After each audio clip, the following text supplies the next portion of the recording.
आज की वीडियो में 3-4 बड़ी अहम खबरें मैं डिस्कस करने लगा हूं। सबसे पहले हम बात करेंगे उन लोगों के हवाले से जो किसी भी कंट्री में जाना चाहते हैं लेकिन ये गलतियां करते हैं। वो गलतियां क्या हैं ताकि उनको डिपोर्ट भी किया जाने लगा है।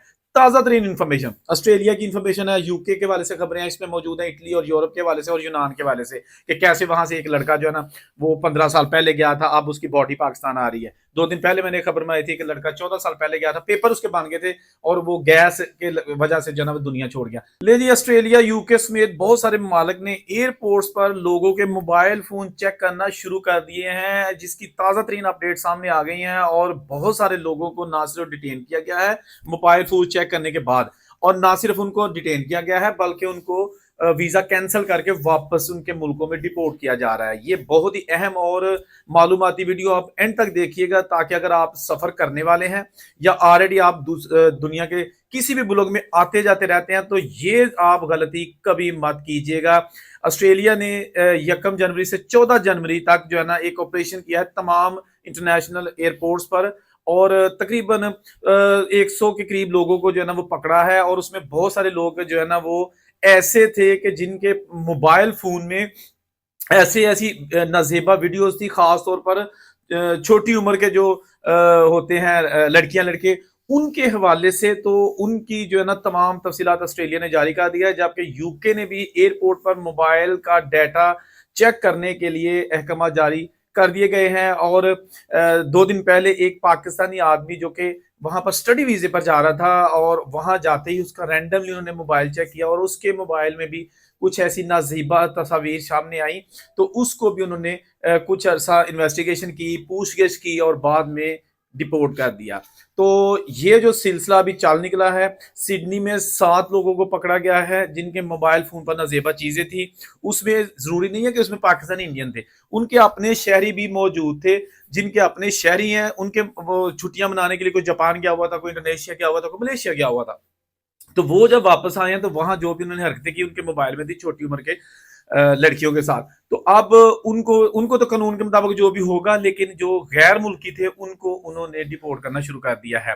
तो ये वो चीजें हैं जब अक्सर हम अपनी वीडियोस में बताते रहते हैं कि बाहर के मुल्कों के में अगर आप जाते हैं तो अब वो हालात नहीं रहे जो पहले थे कि जैसे भी हो आप वहां जा सकते हैं। जैसा कि अभी यूके ने भी बहुत ज्यादा सख्तियां कर दी हैं, और जो लोग इलीगल तरीके से यूके में दाखिल होते हैं, अगर उनके पास कोई भी कैश है, कोई ज्वेलरी का आइटम है, कोई रिंग है, कोई अंगूठी है, कोई कीमती मोबाइल है, तो वो भी उनसे जब्त करने के अहकाम जारी किए गए हैं ताकि ये लोग यहाँ आके यानी यूके आके असाइलम करते हैं, बेनिफिट्स लेते हैं, टैक्स पेयर की मनी इन पर खर्च होती है, तो इनके पास जो पैसा है वो तो ले लो ताकि इन्हीं के ऊपर लगाया जा सके। तो ये सख्तियों की मुख्तलिफ इकसाम है। इसके साथ साथ यूके ने जनाब बहुत सारे जो पासपोर्ट के हवाले से और नए इमिग्रेंट्स रूल्स के हवाले से जो चीजें अनाउंस की हैं, उसमें एक बड़ी चीज ये भी है कि 26 फरवरी से यूके में अगर आपने दाखिल होना है तो आपके पास वहां का पासपोर्ट होना चाहिए या कोई ऐसा सबूत कि जो कि वहां पर आप एयरपोर्ट से एंट्री आपको मिल सके। अब 26 फरवरी से पहले पहले अगर आप यूके से बाहर है तो आप जा सकते हैं। बेसिकली ये सादा अल्फाज में ये है कि अगर आपके पास यूके की कोई परमानेंट रेजिडेंसी, नेशनैलिटी कुछ भी है, लेकिन अभी आपके पास आपके अपने मुल्क की भी नेशनैलिटी है, वो भी आपके पास है, दोहरी शहरियत है, तो नए रूल के मुताबिक अब आपको यूके में अगर दाखिल होना है तो बेशक आपके पास पासपोर्ट अपने पहले मुल्क का है, लेकिन यूके का पासपोर्ट ही कारामद होगा।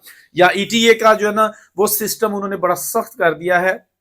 इसकी जो तमाम तर तफसीलात है ना वो आपको गूगल वगैरह पर भी जो है ना वो आ जाएंगी वेरिफिकेशन के लिए, लेकिन सिंपल सी और मुख्तसर सी इंफॉर्मेशन जो है ना मैं आपके साथ जो शेयर कर रहा हूँ, आप इसकी डिटेल्स भी पढ़ सकते हैं जो यूके में लोग रहते हैं और उनको ऑलरेडी पता भी चल चुका होगा।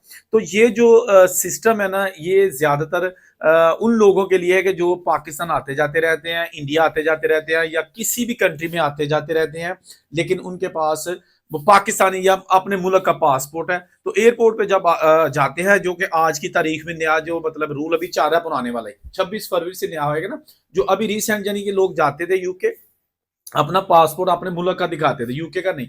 और उसके बाद अगर कोई इमिग्रेशन वाला कोई क्वेश्चन करता था इनकी नेशनैलिटी के वाले से, इनके पेपरों के वाले से जो भी, तो उसको ये बता देते थे या दिखा देते थे अपनी जो चीजें इनके पास मौजूद होती है, तो इनको यूके में एंट्री मिल जाती थी। अब ऐसा नहीं होगा, सख्तियों पे सख्तियां आना शुरू हो गई हैं। और खास तौर पर मैं एक चीज आपको ये भी बता दूं, कुछ दिन पहले मेरी बात हो रही थी, यूके में एक कपल था, एक उनका बच्चा था, बेसिकली वो स्टडी वीजे पर गए हुए थे, मियाँ बीवी और एक बच्चा 3 साल का।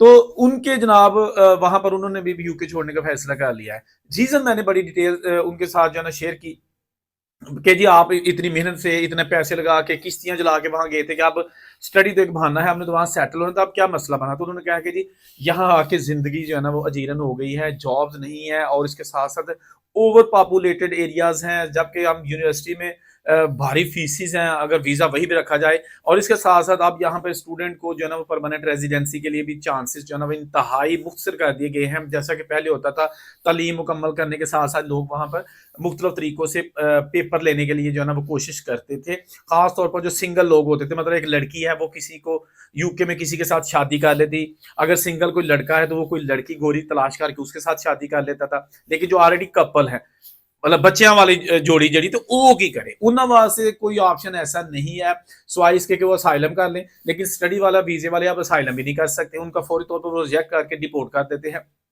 तो ये जो चीजें भी पूरी दुनिया में ग्लोबली चेंज है, इसमें जनाब सोचने की बात यह है कि अगर आज भी अगर लोग 80-80 लाख, 70-70 लाख या 50-50 लाख रुपया दे के लोगों को, एजेंटों को, और बाहर जाते हैं, तो मेरा ख्याल है सबसे बेवकूफ़ी वाली बात है।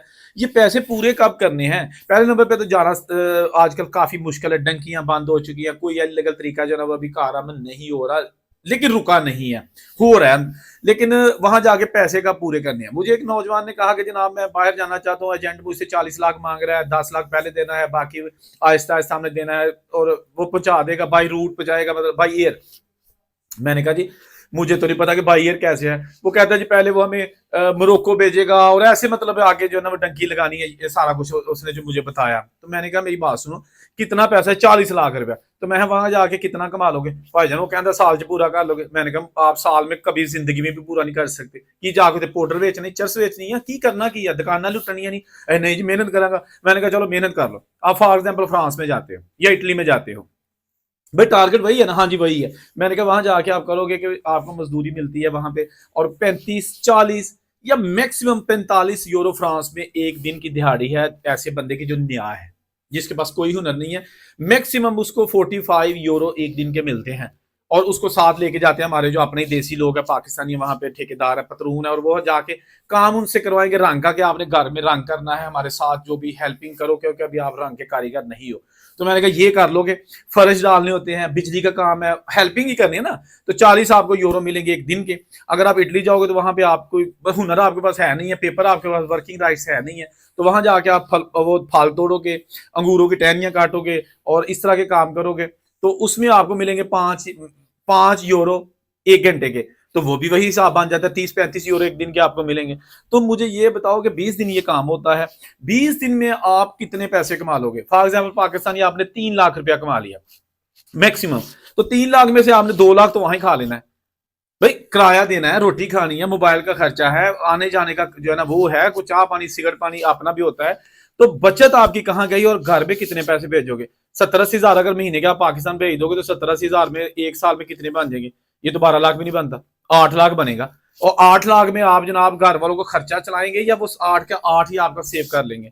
तो बंदा मेरी मुंह की तरफ देखना शुरू हो गया। मैंने कहा आप जरूर जाओ, लीगल तरीके से जाओ, वर्क राइट्स पे जाओ, जैसे भी है, किसी छोटे मुल्क में चले जाओ, लेकिन बड़े मुल्क का खाब वेखना तो ढेर पैसा जमीना वेच के घर गिरवी रख के जाना, घर के बकरे सुकने पे होने के मुंडा होते सेट हो जाए, या अल्लाह।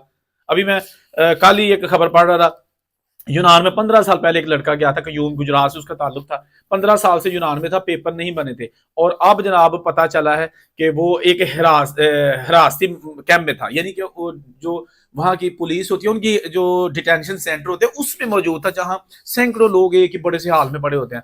तो उसकी डेथ हो गई है, मर गया बेचारा, पेपर नहीं मिल सके, दुनिया छोड़ गया। घर वाले इंतजार कर रहे होंगे कि अगले साल अगले साल अगले साल हो सकता है पेपर मिल जाए, और ये कयूम अभी मिलने आए। गुजरात से इसका ताल्लुक था, 15 साल पहले गया था।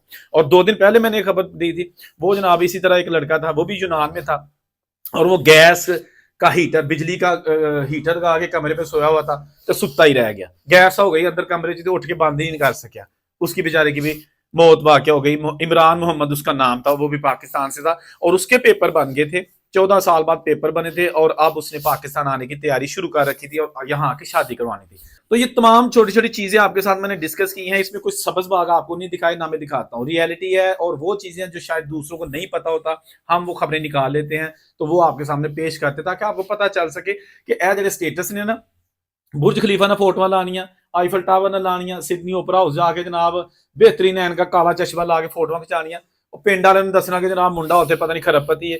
वो उनकी जो लाइफ होती है ना इस सेल्फी के पीछे, यानी कि जो उनकी मजदूरी और जो बाकी हालात होते हैं, वो बड़े अच्छे तरीके से मैं जानता हूं। तो इसलिए मैं कहता हूं कि इतना पैसा माँ बाप का जाया ना करें, इलीगल तरीके से कभी बाहर ना जाए, लीगल तरीके से जाए, खा देर हो जाए, देर हो जाएगी, लेकिन आपका कम से कम एक रास्ता होगा वहां सेटल होने का। तो बहुत सारी चीजें मैंने डिस्कस कर दी हैं। वीडियो कैसी लगी कमेंट जरूर कीजिएगा। अल्लाह हाफिज।